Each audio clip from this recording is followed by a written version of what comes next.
with that, I want to introduce Suresh. So Suresh has been on a number of our hardware meetups, so I think a lot of the folks already know him. But Suresh, maybe before we get to Jack, you can introduce yourself introduce Jack, and we'll get going. Yeah, absolutely. Thank you, Hans. Hello, folks. My name is Suresh Developalli. I run a consulting company. It's called Gaussian Solutions, where we use computer vision, AI, and ML, mostly at the edge. So we focus on the edge computing, and that's where I met Hans and started learning about this IoT group and got involved. Also, I realized that Seattle, as a whole, we don't have a lot of startup culture around hardware companies. When I talked to Hans, I felt like this is a good cause to take up and help with, and so I'm here. That's about me. Let's introduce Jack. It's with great pleasure that I introduce Jack Kang. He is a senior VP of sales at SiFive and Customer Experience Group, which comprises sales and marketing teams, the field application engineers and application engineers. He's responsible for demand generation, sales, technical pre-sales, as well as post-sales support. Prior to SiFive, Jack held various senior business development, product management, and product marketing roles at NVIDIA and Marvell, where he had a long track record of successful large-scale design wins. Jack received his BS, Bachelor of Science from Electrical Engineering and Computer Science from UC Berkeley. So Jack and I know each other from our past experience. If you play games, or if your kids or anybody plays games on Nintendo Switch, you have Jack to blame, because Jack and I worked together to bring the hardware that went into making the Nintendo Switch possible.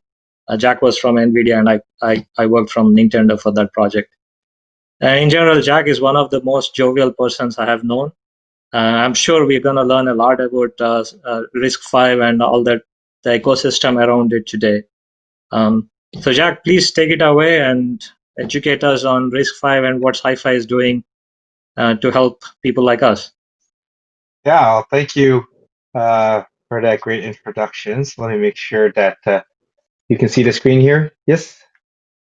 Okay. Okay. Yeah, so today I want to talk a little bit about RISC-V and then SiFive. So SiFive was the company that I joined after NVIDIA, so after working with Suresh, very successfully, I guess, Nintendo Switch. And that was about 4.5 years ago. So SiFive company started in 2016. And really back then, that's also when kind of RISC-V started. So I remember, we'll talk a little bit about startups, right? SiFive was definitely a startup. When I joined the company, there was like 6 of us. So I was really part of the founding team, and everybody was asking me like, what are you doing? you were just at NVIDIA, and we just did the Switch deal and a few other things. Like, I mean, it was literally like, you just did this, $1 billion project, and things are going great, and you're gonna join this company, and there's 5 people, and you're trying to create a new ISA. Like, there's no new ISAs in the world, right? And it's open source, and people really didn't understand it. And it was from a personal standpoint, because we're talking about joining, if you're doing startups or any other things, it was kind of a tough decision. I think everybody right now knows about RISC-V, and we're going to talk about where it's been and where it's going, and how exciting it is and all this things that happened. But go back to when the company started, like every conversation began with like, what's RISC-V? Why are you doing this? How is this? And to see that from where it was then to where it was now, where at least in my mind, in at least the hardware industry, in our computer and our semiconductor industry, people know what RISC-V is, or at least heard of it, is a tremendous accomplishment. That's happened very, very quick. It's only been that 4.5 years. But so I guess I'll diverge for a second here and just talk about the personal side real quick, in terms of the startup and deciding what to do, and ultimately for me was seeing this as like, the opportunity of what it could become. And if you don't try to do that, how would you feel about it? And then it's a matter of like, well, what's the worst case scenario of if this doesn't work out? And of course, I was fortunate enough, the past things that I've done that okay, I financially I can take a hit for a few years, worst case, and then worst case, have confidence in yourself, like, well, okay, if this does not work out, I ask myself, could I go back and get the same job I had at NVIDIA or a similar one? And I was like, yeah, I could go get the same job. So I was like, okay, well then what's the risk here? Two couple years of slightly less salary or something, right? If you can live with that, then you're fine. Now, mind you, the NVIDIA stock at that time was I think $30 when I left, and now it's like 580 or 600 or I don't know. It's a lot. But fortunate enough, probably joined the one company where I never really even think about that because it's still not clear, which on the financial side. But so that's kind of at a high level personally why I at least was okay joining a startup and doing that, kind of how I thought through it. Maybe something for everybody else to think through. And then maybe in the QA we talk about it because SiFive, even though I'm going to be here talking about RISC-V, was very much a hardware startup back then in 2016. Like there were very few hardware startups, so the whole trials and tribulations of raising money and joining investors, it all sounds obvious now, but back then it was not quite so much. So we could definitely talk about that. But topic at hand today is RISC-V, so embedded compute for hardware startups and innovators. So I just need to really briefly to explain this. You have to understand SiFive and what is RISC-V. So SiFive, from where we started, 2016, when I joined, now we have a worldwide presence. We have over 500 employees, offices all around the world, with a variety of capabilities from RISC-V IP to also helping build ASICs and building chips. So we work with companies in a variety of ways. Some companies need help with the RISC-V portion. We provide IP. They develop their own chips. Some companies need help building the entire system, in which case we can actually help develop the ASIC for them as well. So we'll talk about that in a little bit. From a team standpoint, I think the real key here from the SiFive team was the company was founded by the inventors of RISC-V. So RISC-V was a technology that started as a university research project at UC Berkeley. So Krista Asanovich on top right was professor at UC Berkeley. Yunsep and Andrew were two of his grad students. The three of them, along with Dave Patterson, who's very famous and well known in the computer architecture world, really started the RISC-V project. The reason it's actually called RISC-V with the Roman numeral V for 5 is it's actually the 5th generation of RISC architecture that was developed at UC Berkeley. The original, which was Dave Patterson's original work in the whole CISC versus RISC type of concept. So actually some people go, oh, I've heard of RISC-V because they know RISC computing. That's just a style of computing. RISC-V refers to a specific ISA. But anyway, it started as a university project and it just grew from there. And we'll talk about some of the reasons why it grew. So SiFive, we're fortunate enough to have the inventors of RISC-V at the company, as well as the original research group that worked on RISC-V. UC Berkeley, a lot of them are at SiFive. And then similarly, this has been a really exciting thing in the industry. So we're able to attract really world-class architects, software, hardware engineers. One example is Chris Latner, who joined SiFive early this year, 2020, a year ago. He heads up our engineering and product. He's very well known, most famously as the inventor of LLVM. So if you look at LLVM, compiler toolchain, Swift language is here. So now, if you want to do something new and exciting in computer architecture in this industry, RISC-V is the place to be, and that's how you innovate. And SiFive is, has a unique position here where we can do a lot of different things uniquely in the market.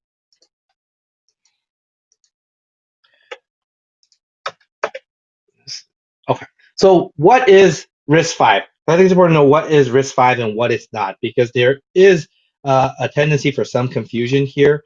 especially when people hear that RISC-V is open source or RISC-V is this open standard. So RISC-V is a instruction set architecture. So actually, it's just a specification.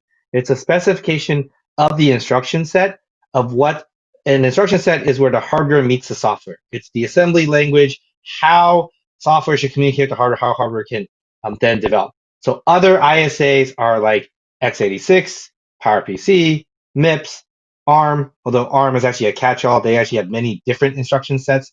They have ARM v7, ARM v8, ARM v, ARM -R, -M. There's lots of different instruction sets within there. But the instruction set at its core is a set of instructions. It's a specification. Now, what sets RISC-V apart is that first, it was designed very recently. So in the last decade, it was engineered to fit many use cases. It's a modern, clean slate design. So we're able to take the learnings of all the different things that have happened in the past 30, 40 years of computer architecture. What are the modern programming languages, programming requirements, and really design an ISA that's suitable for there.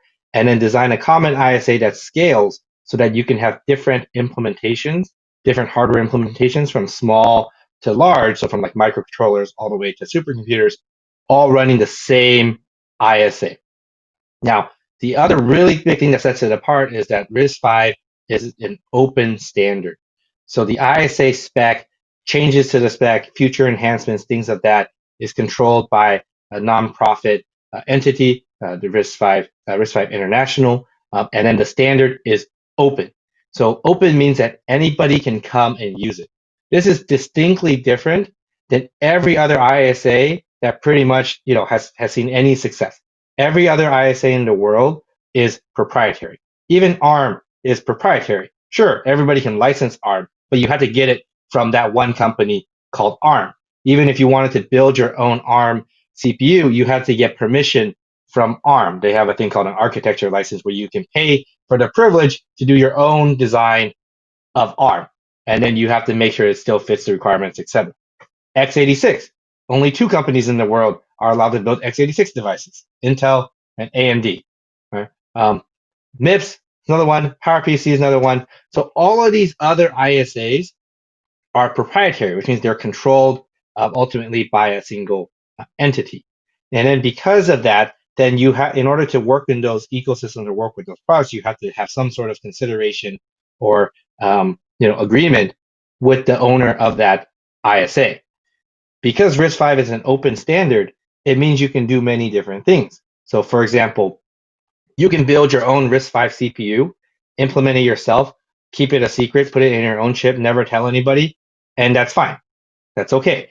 You can implement your own design, tell everybody you're doing this, and still keep everything a secret. That's okay too. You can license the design, you can build your own design, and then you can license it out under whatever terms you want. You can ask for $1, you can ask for $1 million, you can ask for $1 billion. You can license it even under open source conditions. So this is where we get into the open source part of RISC-V. Because the ISA is open and allows for this, there now happens to be a few hardware implementations of RISC-V cores that are available in open source. Now, the people who develop those cores license those out under different open source licenses. So Apache or BSD or whatever else, it's up to the individual because you did the design. But then now, because that's kind of how RISC-V started, and one of the most well-known RISC-V cores is called Rocket. It was originally developed at Berkeley when they invented RISC-V. It's still maintained by SiFive. You can go to GitHub and you can download it under an Apache license. People often confuse that as open source. RISC-V means everything is open source. No, RISC-V means you can choose the different ways that you can implement this, and that comes with it open source cores as well as commercial cores. The open source cores have a fantastic place because it really enables a lot of university research, a lot of people to get started, a lot of sharing, a lot of different things can happen because of there. At the same time, it does not limit other implementations that can be commercial. Because at the end of the day, despite open source and open nature, we also need a commercial ecosystem so that people can continue to fund the development, fund companies, fund engineering around this to get that benefit for that open source ecosystem. But the really nice thing about RISC-V is because it's widely adopted now with academia, different companies. Everybody really sees that, hey, if we all invest in this together, we have a common software ecosystem upon which we can build things. So now things like tools, debugs, compilers, intrinsics, different Linux kernels and distribution support, RTOS, all these things have been ported to RISC-V, both commercial and open source software stacks all been ported to RISC-V. And that's why this ecosystem has just exploded, because it's grown much faster than it would have if it was just SiFive, for example. If it was just any one company pushing it, it nowhere near would have grown as quickly as it has. So that's where we see the rapid adoption. It really comes from the openness of RISC-V, the lack of proprietary lock-in, and then really applying the open source software model to the hardware ecosystem, where we see lots of community leverage and reuse. So where does that leave SiFive?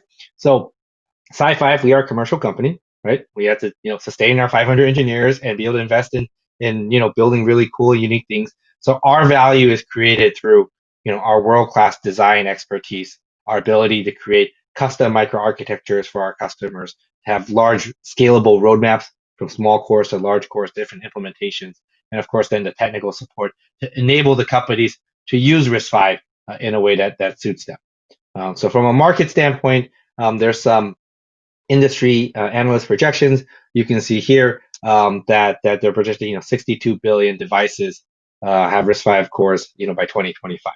It's a very large number. It's only 4 years from now, right? 5 years from now. Everything's happening pretty quick.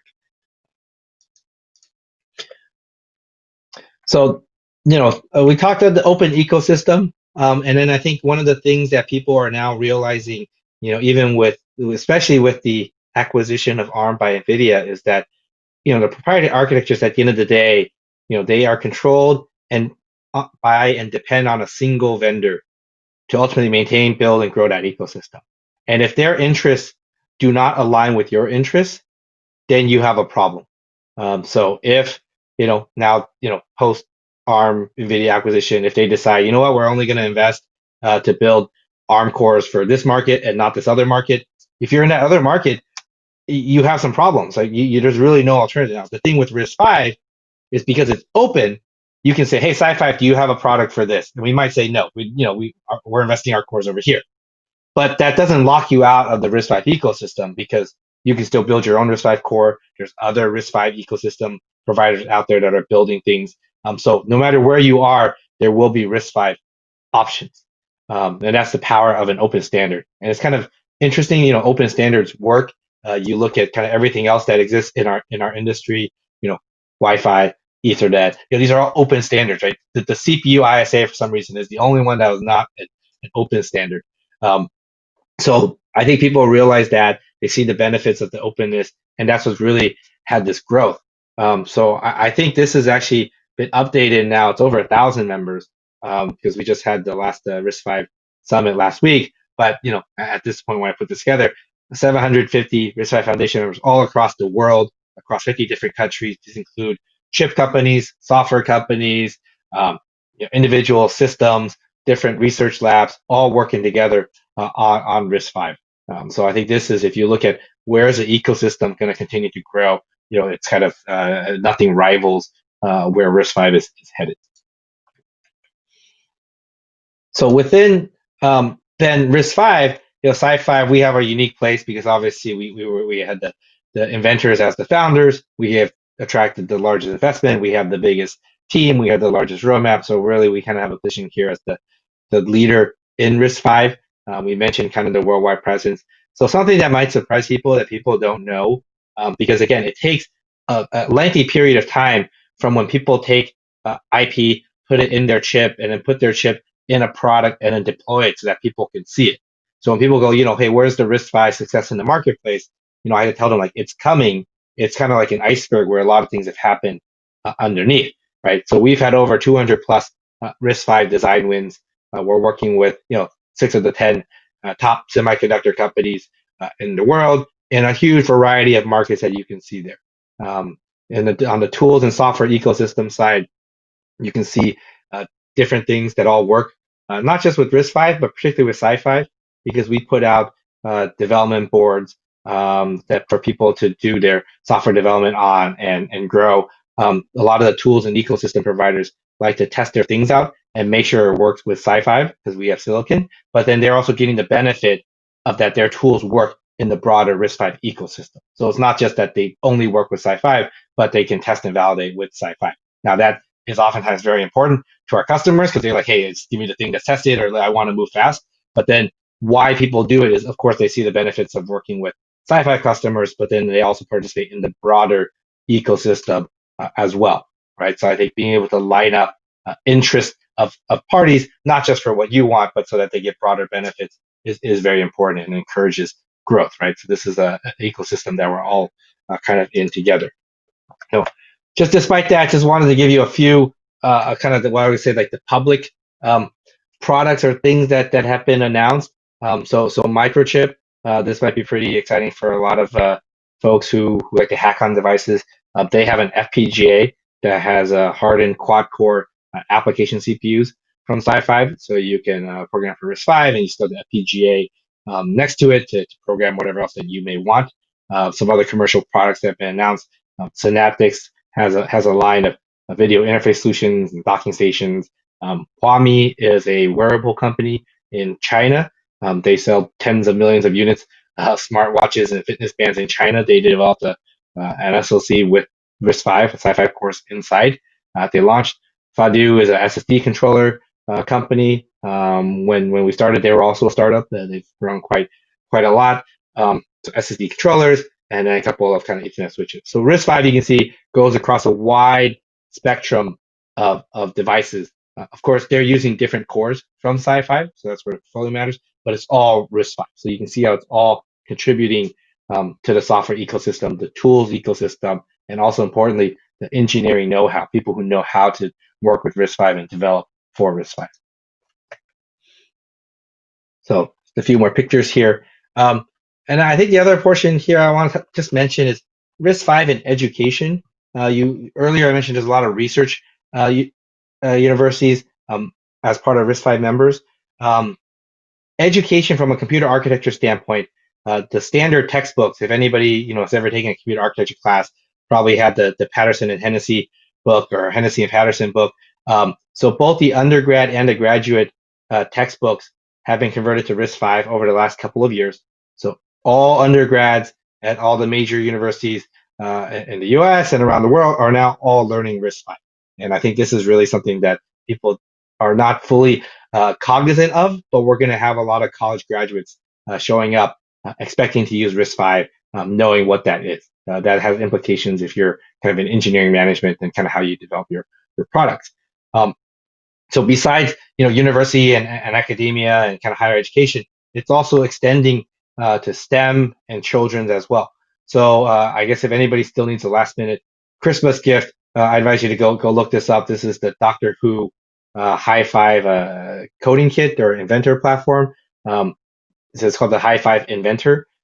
This is really designed to teach kids how to program. So it's block programming. It uses Tinker lessons. They're narrated by Doctor Who. Has a very friendly feel. But RISC-V in a way kind of has nothing to do with this, but in a way it has a lot to do with this, because I think once RISC-V showed up, people started thinking about it in different ways and be like, how can we reach more of an audience, and how can we do new things, right? This is like a new product idea.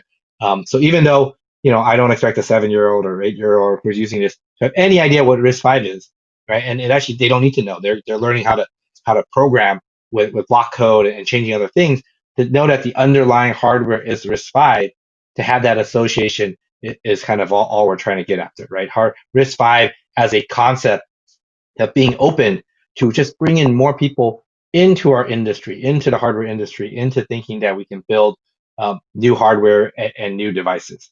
And I'm going to talk about the challenges I think that hardware startups face, but that is, one of the things is there's just a lot more software startups and hardware startups, is because, hardware is harder, hardware is just not as appealing and attractive. So, we have to do a better job of pulling folks in to do that as a kind of a broader ecosystem push.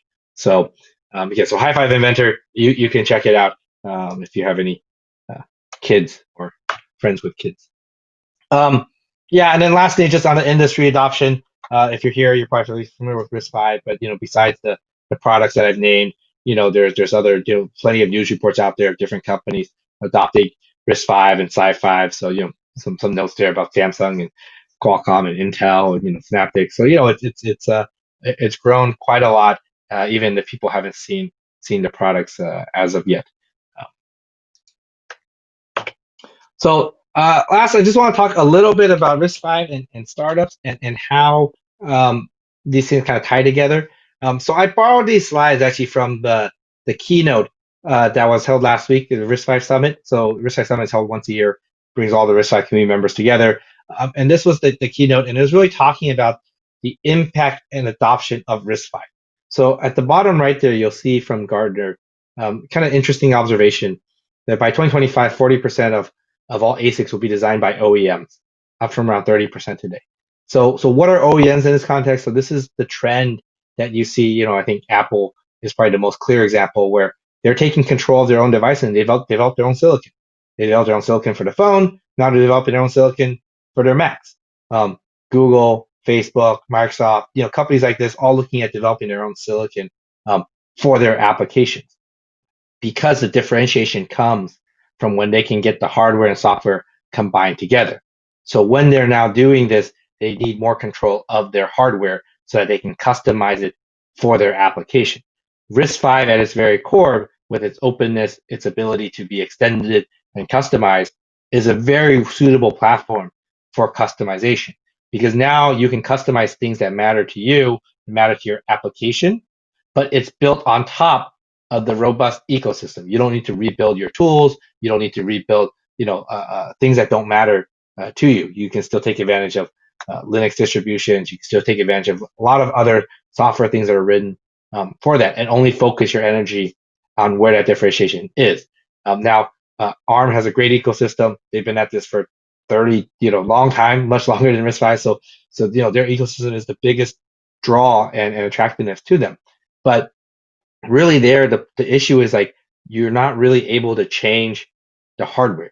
You get what they give you. So if you want to do any changes or customizations, unless you're one of the very few largest OEMs, you're not going to be able to change that.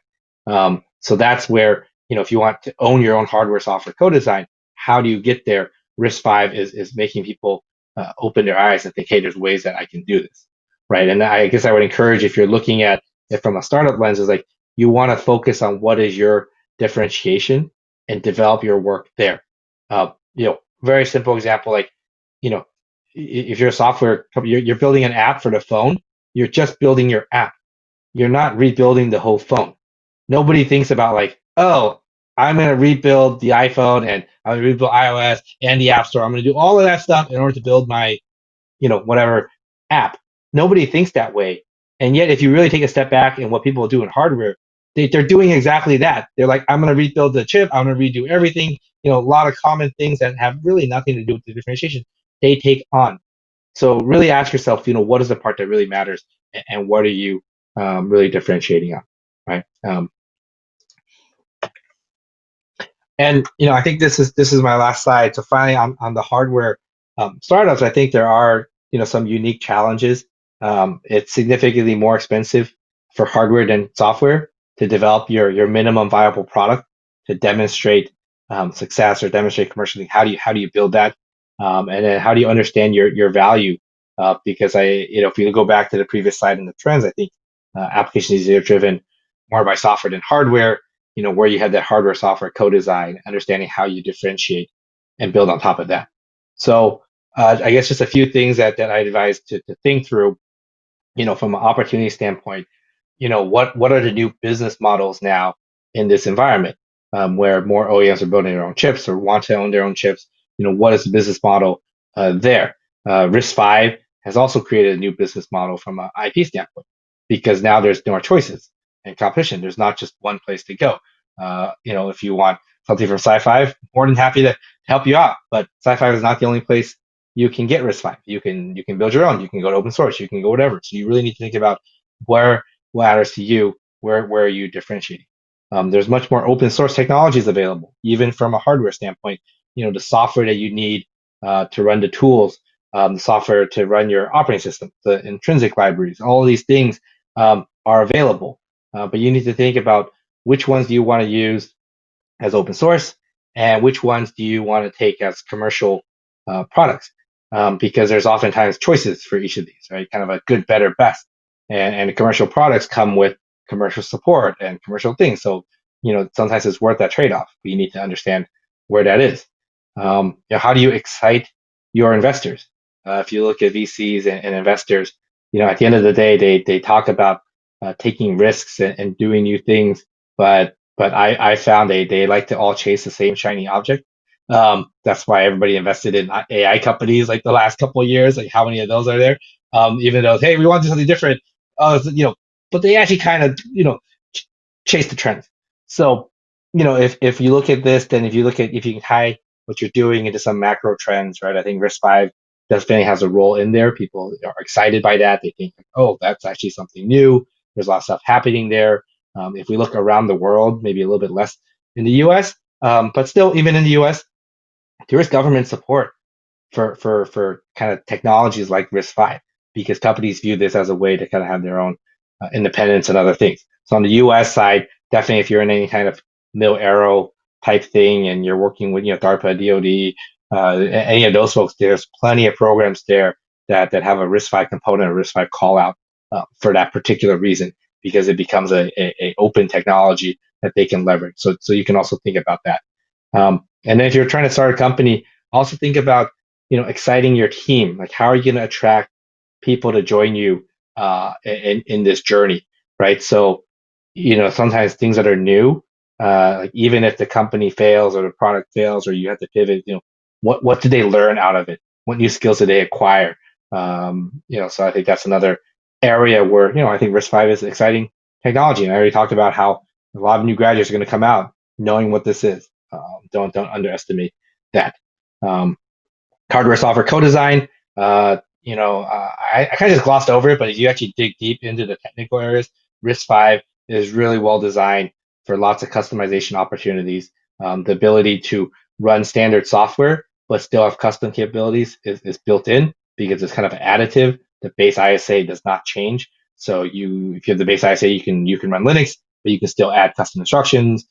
You can add accelerators. You can do a lot of different things and still leverage existing software stack. Really, really very valuable. And then I think finally at the end, it's like, focus on your value. Know what that is. So you're spending energy differentiating on that. And then for everything else, you want to find, the fastest, cheapest, best thing to be good enough there. So you can focus on your value, right? Don't build the whole phone if you're just building an app. Is really kind of how I challenge people to think about that. So I guess with that, we'll open it up for questions. Hang on. Carl had a question, but I don't see him. Doesn't look like he's still around. So please ask your questions, and remember to raise your hand. Suresh, do you want to ask your question?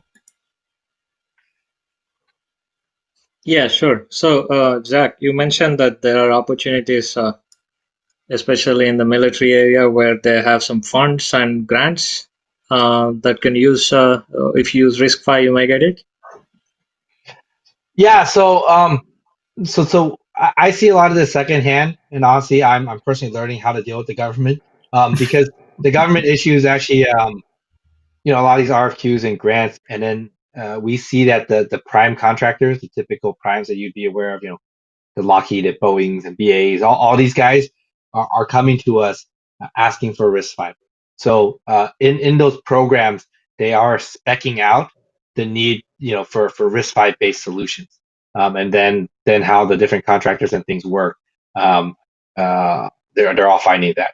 I think the other place to look is SBIR, which is a small business something or another. There's a lot of SBIR money for small projects, phase 1, phase 2 type projects, that are also looking at not just RISC-V, but like hardware. RISC-V seems to be well suited, because then from a government standpoint, they also don't want the proprietary technology. They want paths to move. So yeah, I would say look at the mil-aero side. There's actually a lot of things floating around there. Okay, thanks. So, yeah, I'm going to ask Carl's question. I don't see him. So his question was, do you think NVIDIA acquisition of ARM will be blocked by China and instead TSMC will buy ARM? Doesn't this have a direct correlation to the growth of open source semiconductor chip IP? Right. So what do you So think? good question. Yeah. Well, so obviously speculating on geopolitics is a dangerous thing. Indeed. So I do think that I, as a personal belief, I think it will ultimately go through because of the forces at play here. But I think the more important aspect to it, whether it goes through or not, or whether somebody else ends up buying it, is that illusion that ARM just stays ARM is gone. Right? ARM will go to somebody, so it really doesn't matter who. I mean, it just goes to some company, and then when that company is there, now it's no longer neutral for the rest of the industry. So, if we look at the NVIDIA example, right, let's assume it goes to NVIDIA. If you're in a market that competes with NVIDIA and you also need ARM cores, like, how are you feeling? That's not a very, comfortable place to be. Yet there's where is that going to happen? How will that work? Um, Alternatively, if you're in a market that NVIDIA doesn't care about, you're also very concerned because what will happen to the investment in the ARM roadmap in those market areas if NVIDIA doesn't care about it? So you can ask that same question regardless of who the ultimate acquirer of ARM is. And in either case, both places are bad places to be, in my opinion. And that doesn't even get into like the first order thing that everybody thinks of is like, oh, they're going to raise prices or whatever else. Like that's not even the main problem. The main problem is, I just explained, like, the whole world wants to get to this hardware software. They want to differentiate. They have to do these things. And it actually is going against that differentiation trend, except for the owner of said ARM. So I think that has really changed the industry quite a bit, in that they needed an alternative. RISC-V was already kind of starting to be that, and now it's just you're kind of fully confirmed in that sense. Yeah. No. All right. I'm going to bring Stuart onto the stage. He has a question. Hello, Stuart. Oh, you're on. Yeah, there we go. That's all right. Yeah, I was curious about like how this plays in with acceleration for ML. Like, does RISC-V or what does it have for acceleration of machine learning? I mean, as we see with like the NVIDIA, acquisition of ARM, like it's hard to imagine like chips these days that don't need edge-based, acceleration or even core-based acceleration for machine learning operations. Like, what does RISC-V do in that space? Right. So that's a great question. So the way the RISC-V ISA is set up, and I kind of mentioned it earlier, there's a base set of instructions, and then there's different extensions. So the extensions are additive to the base instruction. So as we get into the future, more and more extensions will come. But because they're additive, you can always run a subset of the instruction. This is how you get like the Linux reuse. So Linux, for example, runs on the subset, and then you'll have extension. So some of the standard extensions that have already been defined are like compressed instructions, which are 16-bit, floating point, atomic, things like that. So one very major extension that's coming is called the vector extension or the V extension. So vectors is it's a way to do SIMD processing. SIMD is a little bit of a dirty word to the people who really believe in vectors because it's kind of like a subset in its fixed system. But vector extensions is kind of a RISC-V's answer to that, in that the vector extension will allow for various types of computing, including machine learning. And if you look at ARM, for example, where they're going in their high end, they also have what's called SVE, scalable vector extensions. That's the approach for a programmable engine to run lots of data. But I think more importantly than just the vector extension and the vector hardware. So one of the benefits of the RISC-V side is it's the same hardware will run on different vector engines, regardless of the size of the vector engine. That becomes something that you can configure. And then the same binary actually would run on different vector sizes. But this goes back to the hardware software co-design is once you have that raw hardware, you need a good framework upon which people can write software for that. So I think that's an area we're still going to see more innovation coming. I think the hardware side, from a spec standpoint, people understand what that's going to be. SiFive is working on implementations of that. We're also working on some of the software frameworks that go around it. So similar to like GPUs, for example, it's not just a GPU; it's the fact that you can program in CUDA, or actually more accurately, you have things like TensorFlow and other frameworks that are already programmed to run on top of CUDA that then you can call and invoke. So we're going to need to see similar, either existing stuff as it gets ported over to RISC-V vectors, or kind of new frameworks that allow for programming of the vectors themselves. So certainly from a hardware standpoint, my short answer is vectors, but the question is actually broader than that. And I think that is also an area where there's a lot of opportunity for companies, not just SiFive, for other companies to really differentiate what it means to do ML. Cool, that makes sense. So does that mean that the current products that are on the market or about to come on the market are basically using like other TPU or GPU solutions? Right. That's right. Yeah. Okay. Cool. Yeah. And then there's some nice benefits in how you can attach accelerators to your core, so you still have that programmability, right? Because I think that usually when you talk about CPUs, it's about programmability and when things change. If you know exactly what it is, then you can have hardened hardware fine-tuned for it. So it's really a combination of the devices. So I view CPUs as one, kind of the vector extension as a kind of in between, and then of course you have dedicated accelerators, and you need to be able to support all of those in the system. Cool. All right. Thank you, Stuart. Hang on. I'm still figuring out this. So if you asked a question, if you wouldn't mind raising your hand, because it's just easier for me to bring you onto the stage. Oh, there we go. All right. Welcome, Gil. Hello, hello. Hello. All right, Gil. ask away.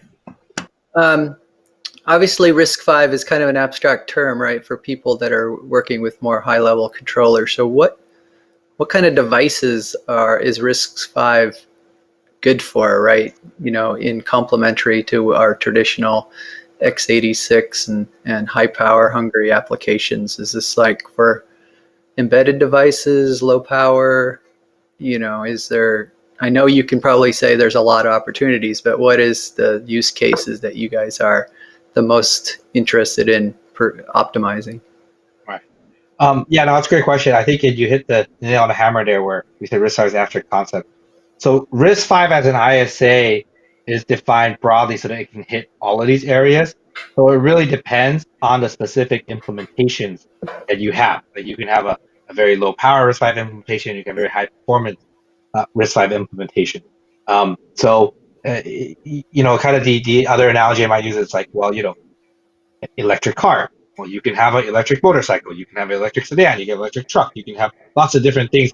So it depends very much on the implementation. Now, from a SiFive standpoint, when I talk about our portfolio of cores, we have the broadest portfolio of cores that are implemented today, from small embedded to multi-core application processors. And I will say that where we found the initial success, initial growth has been more in kind of the embedded space and then the embedded intelligence space. And the reason simply is those have been easier for software development, because when you control your own software, it's really you just recompile, right? So we have to still acknowledge the ecosystem there. So now as RISC-V gets more and more mature, we do see more and more use cases and more customers and markets want higher performance ARM core or higher performance RISC-V cores to compete in different spaces. So again, this is where I mentioned now it's broader than just SiFive, because like if you have a place where you want to use RISC-V and we don't have a core for you, there's other places to push and get it. So RISC-V being able to take over everything is very nice from a continued software development. But I think certainly from a practical standpoint, again, we go back to we've been doing this for 4 years or so. A lot of the early implementations have been more in that embedded side, embedded controller, security subsystem, SSDs, HDDs, those are embedded type devices. because the software migration has been easier. But you're definitely going to see, as time goes on, more and more of the software stack come to RISC-V, and then you'll see more and more applications there. And if you had a alignment, obviously you have a Linux kernel that I'm sure you build into, and an RTOS.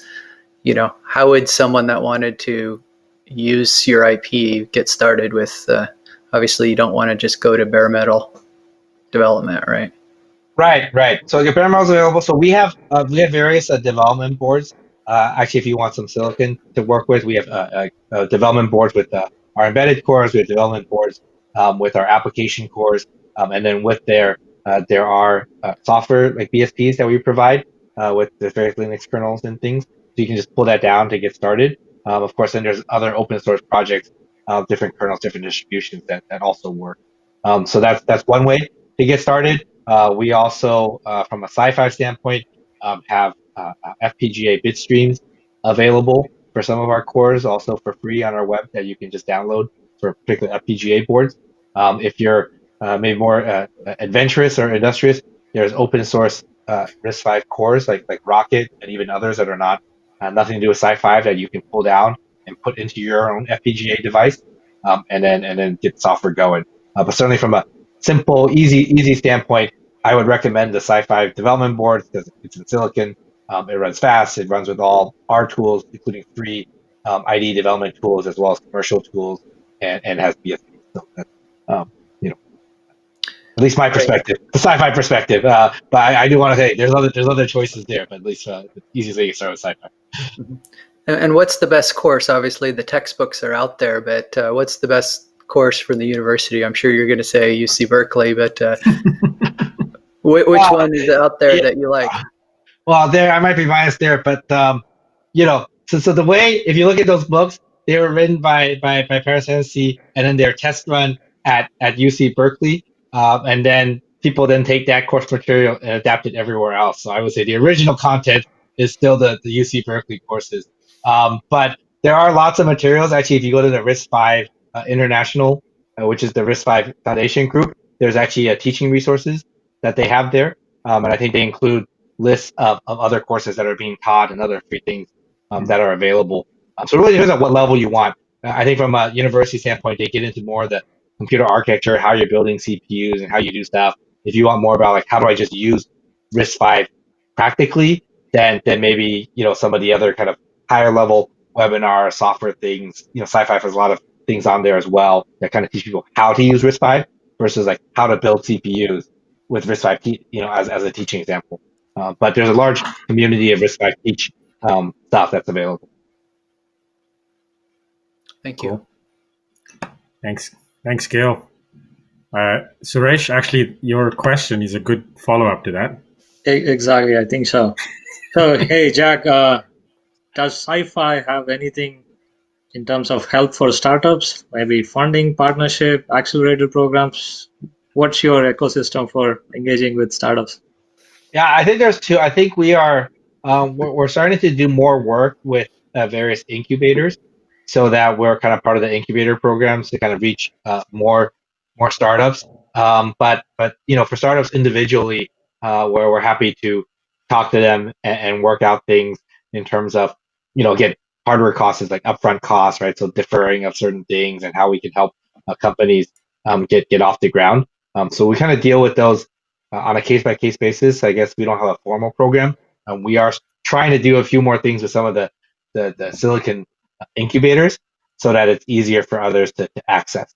But at its core, we were a startup. We know how hard it is, which is why we also try to make a lot of material available online. People can download, they can study themselves, download like FPGA bit streams, for example, to try to simplify all of that.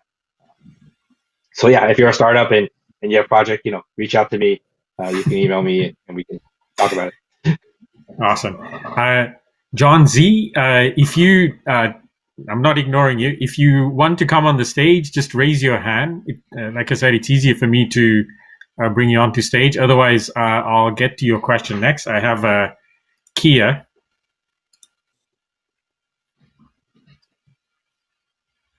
Go on, Kia. Hi, Jack. Great school to go to. Go Bears. Yeah, go Bears. There you go. So I have a question in regards to so as a system developer, when you pick up, let's say, a microprocessor, there is a lot of peripheral that goes along with that to make it useful, right? So is that something that you do through your partners like Microchip, or how is that part handled? Right. Yeah. So I'm getting an echo. Thank you. So yeah, so I think there's two parts. So I mentioned earlier we have an ASIC division at SiFive. So people need help to build an ASIC. So that includes not just the RISC-V, but the rest of the SoCs and peripherals. We're able to do that. But ASIC development is quite expensive, so it's not for everybody. So that's one way. But otherwise, from a RISC-V standpoint, we view our role is to provide the RISC-V IP and things surrounding the RISC-V IP, like coherency and security and things like that. And then we work with partners like Microchip, for example, who then put out their own devices. So if the partners putting out their devices, then the peripherals usually, they choose that because of the market that they're into. And I think this is an area that tends to be for system startups. It's kind of that it's hard to find that exact chip that you want. Because it's always like there's either too many peripherals or not enough, and you have to bridge stuff. And then the cost of building ASIC is really, really high. So I think this is where, what can you do to demonstrate the minimum viable product to show that there's path, such that then you can get that ASIC funded. Because I do ultimately, like, if you're going to have the ultimate hardware software co-design and best things, you do want ASIC. So long term, we're trying to work on things to try to reduce the cost of developing ASICs so that more and more things can be developed, because we do think that that's kind of the future. RISC-V is just one component there. There's, like you said, peripherals, everything else. So that's why it's ASIC group. That's still longer term, right? Today, if you're going to build a chip, sorry, it's still a few $1,000,000, right? It's hard to kind of get around that. But can you demonstrate enough to build a minimum viable product with that, with help from different things, people waiving their upfront costs, going on MPWs or shared wafer shuttles? I think there's some paths for that. So it's something that it's still a challenge in the hardware startup industry. I think we'll have to continue working on that together. RISC-V is one component, but certainly there's other components that we have to do.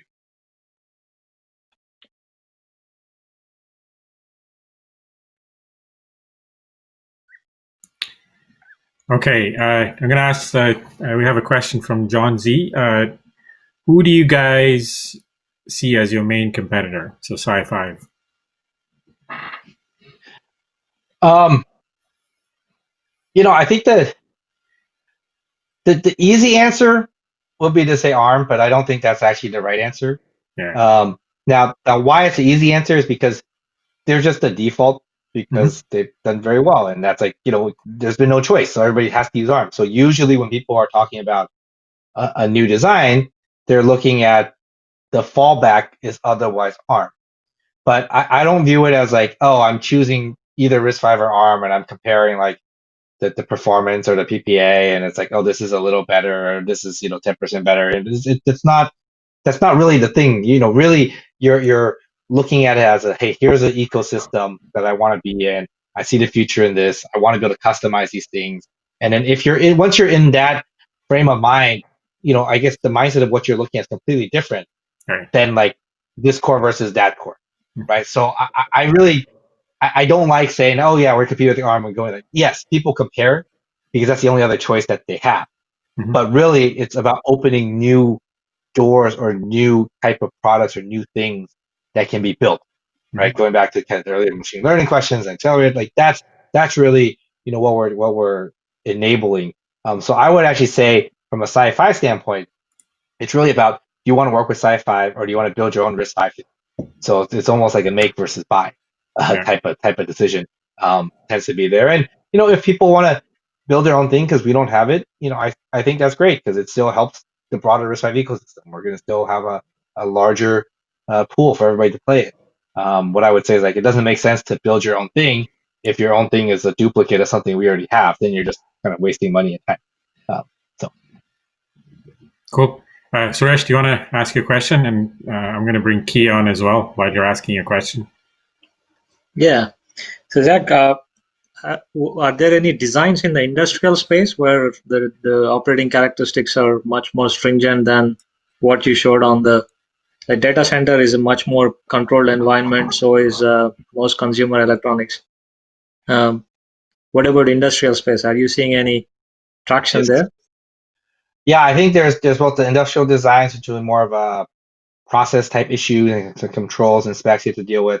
But then also, if we want to start talking about functional safety type requirements, some of the government things I mentioned earlier, mil-aero, very related to automotive type applications. So there's certainly a lot of interest in that area, and I do think that it is kind of a longer trend in terms of at some point, why would you not want your thing to be more robust, even if that's not necessarily the requirements of that? Now, you might not want to pay the price delta, but as that continues to come down and more things required, I kind of see it as a natural trend along with kind of the security and other things. So I guess I would say it's coming. Cool. Go ahead, Kia. Sorry, one more question. So do you see your market being mostly towards the embedded side, or do you also see something along the line of multi-processor, high-performance computing? Where do you see that? Where do you see your niche being or target audience being? Yeah, I would say that a lot of the early success has been on the embedded side, and we have a pretty robust portfolio that fits that. But the clear market demand is for higher performing cores to get into those spaces, right? So today, that we have a board, the SiFive Match, you can get the development board I talked about. That's a quad core Linux capable system. So, decently high performance, but there's more and more places to go. So I would say that the strategic direction and interest is to continue to push up that performance ladder. And I think that's something that at SiFive we're a little bit uniquely equipped to do, because the scope of a project like that is just much larger, right? So so even some of the embedded cores, to be some of the open source cores, they tend to be in that lower performance range, that more embedded range, right? Things that are similar to enhanced versions of what you can build after learning about computer architecture. But the higher performance stuff, now that requires a different scale. So that's where we kind of view our opportunity and also our obligation, because we have the customer base and investments and dollars, is to try to invest in that area and raise the performance bar. But certainly there's demand on that side. Cool. All right. I think that was the last of the questions. Thank you, Jack. This was awesome. And folks, if you have any follow-up questions, you can send them out and we'll forward them to Jack. Thank you, Jack, again. And, it would be great to get some of these companies in here, like we were saying earlier, that they're using RISC-V to see how they're using it, what their experience has been. If you have any recommendations, that'd be awesome. I know a lot of people are curious to hear the harder entrepreneurs experience as well. So, if you have any companies, but thank you very much. Folks, when I end this session, it's going to take you back to the virtual tables. You're welcome to hang out there. I will be going back there and hanging out one of the tables. All you do is just click on a seat, and you can have up to 8 people on a table. But otherwise, thank you, Jack, and congratulations on the new baby. And we'll hopefully see you again here. And you're welcome to join the lounge as well. You're welcome to join the virtual tables if you have time. But good luck with the end of quarter. Thank you, Jack. Yeah, thanks for having me. And happy holidays to everybody. Yes. And thank you. Reach out to me. We will. Thank you very much.